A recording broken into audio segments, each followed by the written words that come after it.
amazing how these years disappear very rapidly indeed. Okay, we're all clear for a start there from what I can hear on the radio, Bradley. Yep, green flag at the back then. So do we get the lights or the flag this time around? We'll keep an eye on both. But we do have the green flag at the back then, so the lights are on, and away we go then for the Thunderbike Ultras and the Extremes. And again, it's another good start for number 47, Daryl Dance, front wheel pouring at the air as Seamus McGlynn moves up the inside into second place, ahead of James Fern. Tyler Donovan slots into fourth place, just behind James Fern. So that is your top four. Looks like Jamie Thomas just trying to make a challenge there for fifth place up the inside of Clinton Wood, but that is your top six as you go down through Dentons and Cascades. Yeah, and we're going to watch them through Cascades. This is the first time we give the left-hand side of the tyre a really solid workout for quite a while. Everybody's safely through, unlike this pin microphone, which is very, very annoying. But hey-ho, such is life. I'll have to build a bridge and get over it as they disappear. Up Lakeside towards Island Bend, the super fast Island Bend, and then into the multi-lineable Shells corner. It's quite a steep old corner there. We should have got a commentator's sighting lap in this morning as well, I think, mate. And then they go around there. Looks like Daryl's opening up his advantage already. Got a little bit of a camera here, Keith. Yes. A bit of daylight between himself and second place. I believe it could well be Seamus McGlynn. His mate Seamus, of course, they were showing a garage down there. So yeah, James Fern's going to have the pace to go with Daryl. He better find that pace pretty rapidly, because you're right, Big Daryl, Big Errol, as he's known to his friends, is absolutely flying away with this one. Third place at the moment looks like the number 19 machine of Tyler Donovan, actually. So I think Tyler's had a good start there from the second row. Everybody is safely through well, not everybody, quite everybody safely through Hizzies. Then we've got the second part of the chicane here, which is known as Knickerbrook. And yep, we managed to make our way through there without any problems at all. Up the hill, disappeared. I imagine Big D's up with you already, isn't he? Yeah, just looking now, I can see him dropping down from the final corner then through Deers Leap and out underneath the bridge, and it is Daryl Dance who leads the way quite handsomely over James Fern. So James found a way through on Seamus McGlynn on this lap there. Tyler Donovan, in fact, up into third place ahead of McGlynn. Then it's Jamie Thomas up next. That is your top five. Clinton Wood, Simon Gates, Jordan Kilworth. Number 17 on that Yamaha R1, Keith, is the big mover on that lap. He moves up 5 positions, and I know that Stacey, who have been listening from home, he's had a few hospital appointments still. That leg causing a few issues there for Stacey, former runner-up in this class a couple of years ago. But his son Jordan's doing the business out there. He's up into 8th place ahead of Matt Wren and Connor Swire. Tony Russo drops 3 positions on that lap, but thankfully for him, so does Darren Corkett, and that's first and second in the Extreme, separated by 0.3 of a second ahead of Matt Hinnells, who is a further 3/4 of a second behind. Excellent stuff. Yeah, do wish Stacey all the best. Unfortunately, that's what happens when you play with children's bikes, Stacey. Goes wrong, you stick to the jigs of thousands, mate. They're far safer. Right, here comes Daryl over the top once again, and yeah, that's a very convincing lead. That's let's see, it's going to be 1001, 1002, 1000. Yeah, it's just almost a 3-second lead. It could well be 3 seconds by the time he gets to you, unless our former.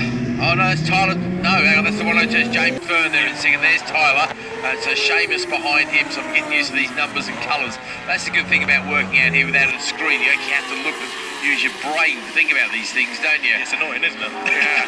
No, it's also good because you can see who's got their numbers on properly as well. The belly pad numbers work a lot better when they hook their way through Knickerbrook here, don't they? You can really see the ones, because the ones on the tail totally disappear, but the ones on the belly pad become very readable indeed. So it looks like Big Daryl's going to be unchallenged here. Well, his plan for this season was to concentrate on Son Craig's racing in the British Championship. I think that might be going out the window at this rate, don't you, Bradley? Yeah, I think you might be right on that one. As you say, he leads the way by 3.1 seconds, so your 1001 timing technique, I think, may be adopted by TSL with its accuracy. But 144.466 was the lap there for Daryl Dance, at 145.6 for James Fern, so he pulls that advantage of 1.2 seconds on that lap. There goes number 129, Derek Cripp. So he's gone from a YPM, that's a TZR 250, and that's a GXR 1100. Yeah. So they're pretty different bikes. Just slightly. Short of racing a Harley, you're going to struggle to find two more different machines, because one's a nice little 2-stroke, and one is it's a fair old lump of a bike, that GXR 11. It's the classic slab sider, and you don't see many of those at the track these days, that's for sure. No, absolutely. I don't think you ever saw any of them at the track back in when they were a popular bike, because actually they were 1100s, and the international rules at the time were generally a 1000cc machine. which is why the Katana 1000 was always faster than the 1100 Katana. There we go, there's another nostalgic little trip down memory lane. Talking about going down memory lane, somebody's going down retirement lane there. Not quite sure how they ended up there, but they're on the old track just getting pushed off by the marshals. So little legs of the marshals down there at Cascades. Definitely getting a bit of a workout this morning as everybody else makes their way safely through. Again, a big midfield bunch here. I can see Big Foo in that bunch. The Thunderbike Extreme Riders rep there. One of the great stalwarts of the class. And good to see him back out after demolishing his machine last year at Brands Hatch. A few rookies as well. This is a very popular class of kind of classic machinery, classic superbikes. And that's why we get such a great variety in this class. But it has turned into a bit of a jigsaw cup in the last few years in the Ultras, hasn't it, mate?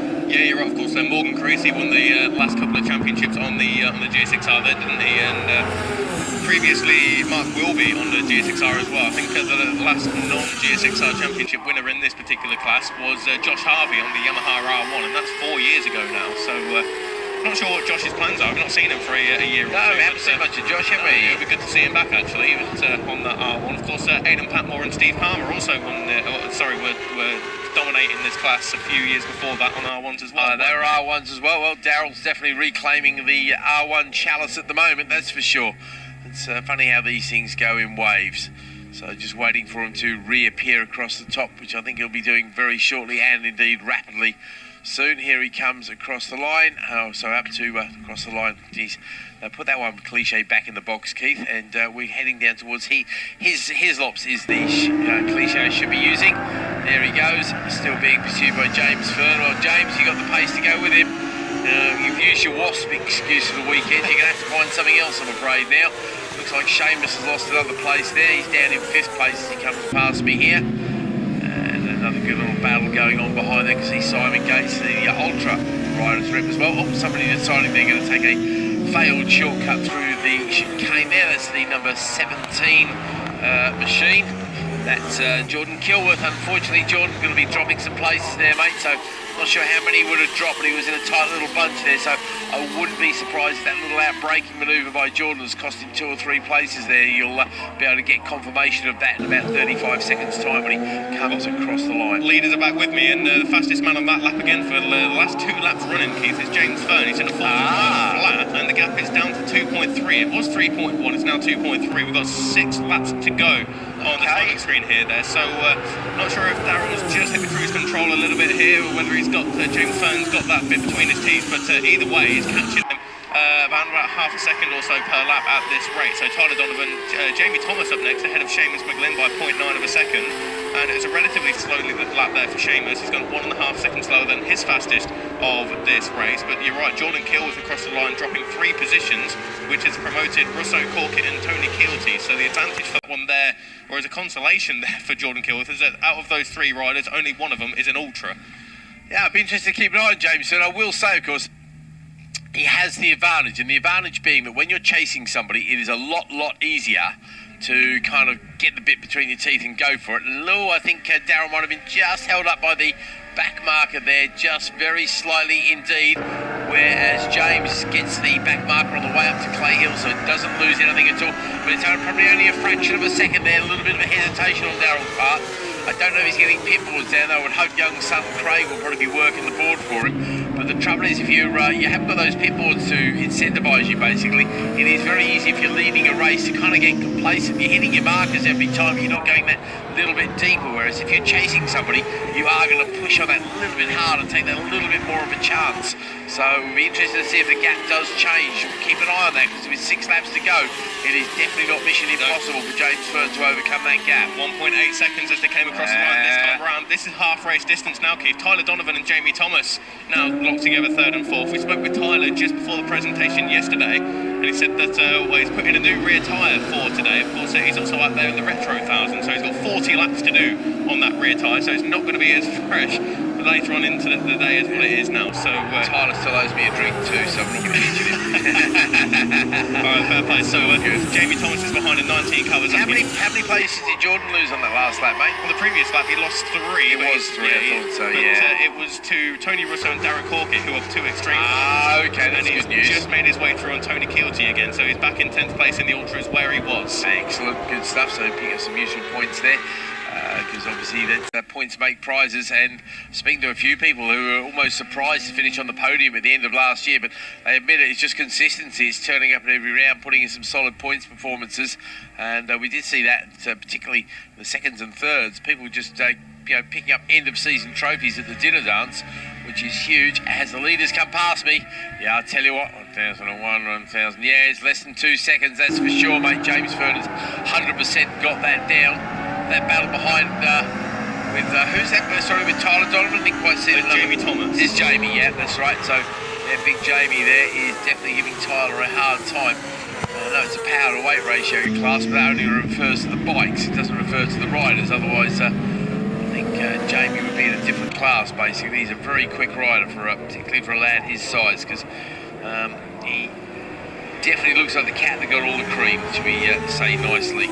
Got the leaders back with me. It was 1.8, Keith. It's now dropped down to 1.4. So Darryl Danson is at 45.7 for Darryl, and James with a 1 minute 45.376. I'm not sure if he's catching him at quite the rate that he needs to. As Tyler Donovan dives to the inside at Old Hall there, and I think he just nose wiped off by Jamie Thomas. So Jamie now up in the 3rd place ahead of Tyler Donovan by a 1/10 of a second as they cross the line. Then it is McGlynn, Wood, Gates just coming across the line now. Then a big old gap back to Matt Wren, which I believe we've got a good scrap there actually between the number 63 of Matt Wren. In fact, here they come. There's a whole gaggle of riders, Keith. We've missed this one. There's about 7 here.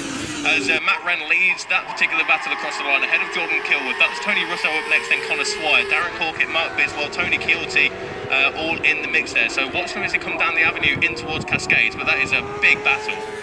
Yeah, no, you're right. That's a good little 5-way scrap for the minor placings there. I'm also keeping an eye out of the window up towards the hill there to see if we're getting a little bit closer at the sharp end. No, I think you're right, actually. I think Darryl's decided to maybe use all his revs or something like that, because that gap has definitely gone out just a little bit, but we're only talking fractions of a second. Marcus there. Yep, that Thomas and Donovan battle is definitely going Jamie's way at the moment, so Tyler better look to his laurels if he wants to claim another trophy. What's the order in the extremes at the moment, mate? Extremes, it is Tony Russo, Darren Corkett and Mark Biswell, but they're all in that battle for 8th place overall. Right. So we'll have to keep an eye on that one, but the top 3 in the extremes all in that battle. Okay, so yeah, you're right, very close in there. This could be a close championship, actually, the extremes there. Good to see Tony Russo leading the championship when we came into this particular round. Oh, there goes the charge. There's the 83 machine being overtaken there. Couldn't quite see who did that. But yeah, definitely a little bit of leather swapping going on down there, that's for sure. Those guys really want these positions, and obviously they'll know exactly who they're racing against. They'll recognise the riders, the bikes and things like that, so they will be desperate to try and find a way past on them. Because the extremes yesterday, let's see, it was Darren Corkett who took the win yesterday ahead of Sean Wallace, and Sean don't think he's won an extreme race yet, but he did win a couple of sport races, didn't he, at Brands Hatch, which were his first ever wins. So he's definitely going to get a taste of the gold medals there. Picked up some more silver yesterday in both classes, I think. Top 3 in the extremes are all locked together on circuit. Now Russo leads Corkett by 0.3 of a second. Corkett is ahead of Biswell by 0.2 of a second. And back at the front of the Ultras, Keith, they're just heading over Hilltop now towards you. It's opened up to 2.2 seconds with 2.5 laps to go. 6-way battle then going on for those minor, well, not just the minor places, of course. This is for victory in the extremes as Darryl comes past me once again followed by James Fern, unable to really close that gap. Looks like Thomas and Donovan got a little bit closer again. Not a lot between them. How's the lap times looking, mate? Who's the quickest in the Ultras so far? Quickest in the Ultras? Well, the fastest lap of the race was Darryl Dance of a 1 minute 44.4. That was on lap 2, so that gives him a provisional pole, I guess, for the next one. And then next up, it is James Fern with a 45 flat on lap 4. No disrespect to Darryl Dance, but it shows what a great talent Leighton Patmore is. The thing is with these bikes, they don't change very much over the years either, so that becomes a very consistent marker. Oh, blimey, with 3 abreast into hissies here. Is that big battle coming down? Oh, that's definitely a massive wobbler. That was, I'll pick up exactly who that was. Somebody was at the front of the field, went for a big move. That's the 83 or 63 machine. 63, is it the black bike there? Yeah, Matt Rand, yeah. Matt was looking really so good there for a little while. Unfortunately, it all went a little bit wobbly on the exit there, and I think he went from hero to zero in a great rate of knots. But he kept it all upright, kept it safe, and there was no great paint swapping there. Somebody get a bit of fresh air into their front wheel as they come charging over the hill and go for an outbreak, but no, fail with the outbreak. We'll see if we can pick up who that is. Definitely somebody will be enjoying their racing. That's the number 12 machine. That's one of our rookie riders. Definitely trying to look at this, John Holden on his Aprilia RSV Millet. Definitely working the front end, well, not working the front end very hard, working the clutch very hard indeed. Thunderbike Extremes are back past me now, Keith, and Matt Wren's dropped 5 positions with that wobble down your end of the circuit, but Tony Russo still leads the way over Mark Biswell now, who is ahead of Darren Corkett, so that's a tenth of a second between second and third place, but more importantly, it's just over a tenth of a second as well between Russo and Biswell, so that is all close stuff in the Thunderbike Extremes with 2 laps to go. Well, it's no longer close stuff in the Ultras there, mate, because the leaders have just come past me. That battle for third, though, that is still the close one, that Thomas and Donovan battle. Yeah, but I have to say, I think Big Darrell's looking good for the win here. He's going to get the hurry-up flag in a moment, and I think James Fern is going to have just a little bit too much.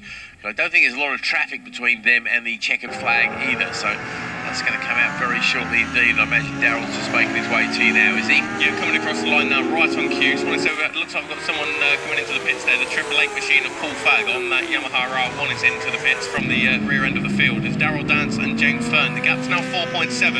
So it's just got to hit your markers and make no mistakes on this final lap for Darrell Dance, and it'll be another 25 points in the pocket. And next up is that battle for third place. Tyler Donovan again goes to the inside of Jamie Thomas. So third place now for number 19, Tyler Donovan. Jamie Thomas trying to get the cut back, and they're side by side down the avenue towards Yuki. Yeah, just waiting for him to come charging down into Cascades. They go, and you got to think Jamie Thomas is looking the favourite, but that hurry-up flag can make all the difference. It's when you tend to take your brain out of the helmet, leave it at the side of the road, and pick that up later. Just go for that gap. All of a sudden, that gap that looks smaller than the eye slot in a Birkin becomes the one you're going to go for as quickly as that. Wait and see if that is going to be the case here. Just waiting for the leaders to reappear before me, and I think that's Big D coming over the top there, is it? No, because yeah, no, that is Darrell. Actually, he's got a big old gap over James Fern. That's very comfortable indeed, isn't it? It was 4.7 across the line. The Extremes are back past me now, and the advantage there for Tony Russo, who's leading the Extremes, is that he's put Jordan Kilworth between himself and Mark Biswell. So Biswell and Corkett got some work to do then if they want to take that victory away from Tony. Well, I'll tell you who else is doing the business out here all of a sudden. Definitely not the commentator's curse. Tyler Donovan has found his way past on Jamie Thomas. And yeah, he's got a gap of over a second now as he goes over the hill there as well. So I'm wondering if Jamie had a bit of a wobble there, or if Tyler just decided to go for that gap and punched him out the way. Whichever is the case, it's certainly looking good for a medal to stick on the dashboard for that drive home. And obviously the drive home becomes a lot easier with a few medals to make you smile on the dashboard, that's for sure. Checkered flags gone out then, and it's another victory for the 47 of Darrell Dance. And James Fern comes across the line in second place, but we're looking up towards Lodge now, waiting for Jamie Thomas and Tyler Donovan. And here they come across the line. Tyler Donovan then over Jamie Thomas by quite a significant margin there of 2 seconds. Wow. I'm thinking Jamie must have rolled out at the end of the race there. It was a 1:18 in the first sector for Jamie Thomas, and it was a 17 flat and a personal best for Tyler Donovan. So certainly either got the hammer down in the first sector, or Jamie Thomas made a slight mistake there, or a combination of both. But we're now waiting for the Thunderbike Extremes as Clinton Wood, Seamus McGlynn and Simon Gates all come across the line. Next up will be Connor Swire, and then we will expect the number 69 of Tony Russo, but I can see them all in towards Lodge now. And it's difficult to tell from this distance that we're going through Deersleaf, out of sight momentarily, racing towards the line, and it's going to be Connor Swire up next, and in the Extremes it's just about the 69 of Tony Russo who gets the better of Mark Biswell. Jordan Kilworth up next ahead of Darren Corkett, who rounds off the podium in the Extremes. Okay, I can see the recovery van on the circuit already. He's obviously gone out as soon as the checkered flag has gone out, which is the